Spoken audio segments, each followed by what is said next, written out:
Hi folks, if you're a returning viewer, welcome back. I hope you had a fantastic summer. If you're new to the channel, my name's Lindsay and I make fly tying and fly fishing videos to help improve your own fishing.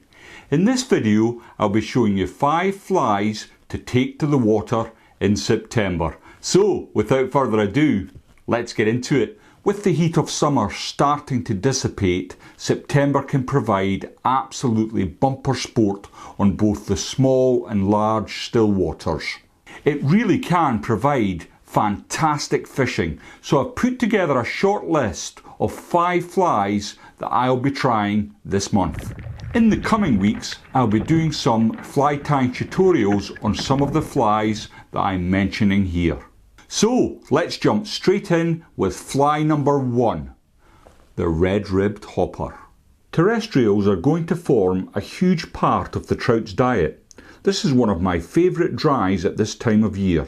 Generally speaking, flies with a little red in them do particularly well. Points to note on this particular fly are that the legs are tied underneath the hook shank. I have also trimmed the hackle of the fly below the eye. This allows the fly to sit in the surface film instead of on it. It is tied on a Hanak H230 hook and I tie them from size 10 down to size 14. You can mix up the colours. Claret with a pearl rib is also a firm favourite. When fish dry as a team, I would often have them quite close together. The trout's feeding window is very narrow when they're high in the water. So generally speaking, I would have 4 to 5 feet of tippet from my fly line to my first fly, and the flies would be spaced approximately 2.5 to 3 feet. Before I tie them on, or before they even go in the fly box for that matter, I treat them with floatant, so when I'm out on the water, they come out of the fly box, they're already treated, and I can be fishing almost immediately.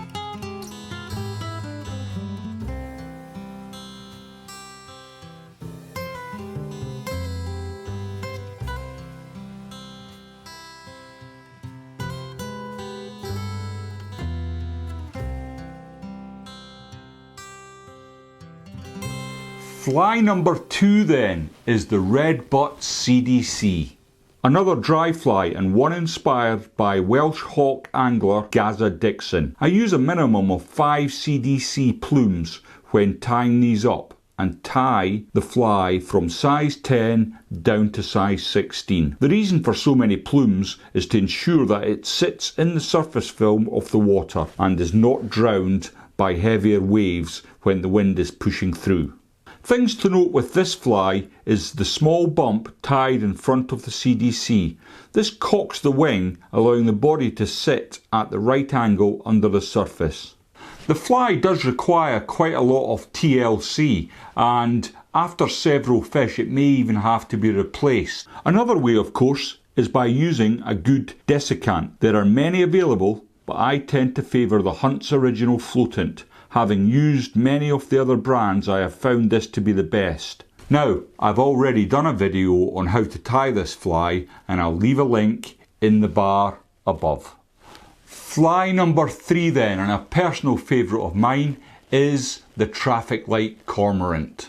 This is an effective fly almost any time of year, but in September it can be particularly good. This one is tied on a size 12, and this is my favourite size, although I do tie them in size 10 and not as much, but size 14. When fishing from a boat, or loch styling as we call it here in the UK, it can be used to great effect as part of a team of flies. They can be fished as a team of 3 or 4 flies, but I prefer to fish them with colour on the top dropper and on the point. So for example, a blob on the top dropper and a booby fly on the point. The booby and the blob can bring fish into your cast to investigate the disturbance in the water, and more often than not, the more subtle cormorant will be taken. They can be fished slowly using a figure of 8 retrieve, or quickly with long or short pulls. Always remember to hang your flies towards the end of the retrieve, as this is often when the best chances come. So far so good.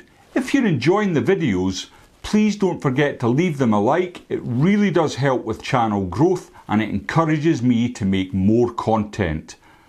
That said, let's jump straight back in with fly number 4, the profile booby. This fly was picked up from Trout Fisherman magazine many years ago and came from the top Midlands team ACA. It has all the attributes of a hopper and a cormorant fly, with the added bonus of booby eyes. At this time of year, causing a disturbance in the surface can make hungry trout rush over to investigate. As they arrive, they may well mistake this as a terrestrial trying to escape the surface film. I would fish this fly on the point of a 4-fly cast with crunchers or small dial backs up from the point fly.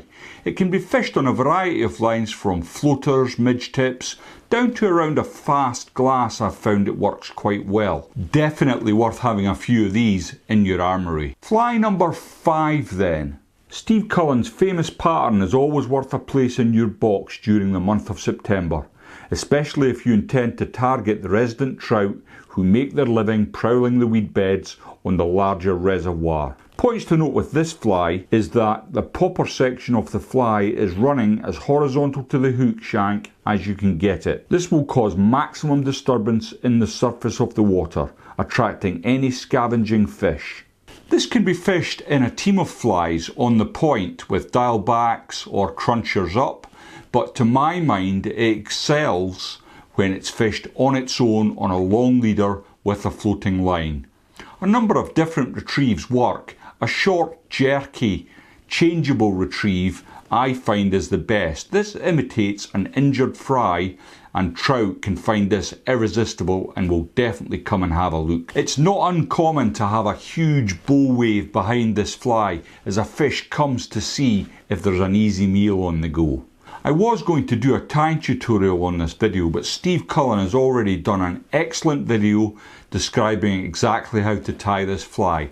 I'll leave a link up in the corner here for you to have a look at later. That's my top 5 flies to try in September. Did you have a favourite, or do you think there's a fly that I might have missed out? Please let me know in the comments section below. Over the coming weeks I'll be tying a few of these patterns up on the tutorial days, which is usually a Monday evening at 7 o'clock. So if you can join me, please do. All that remains then is for me to wish you the very best of luck in the coming weeks with your fishing, and I'll see you all again next time.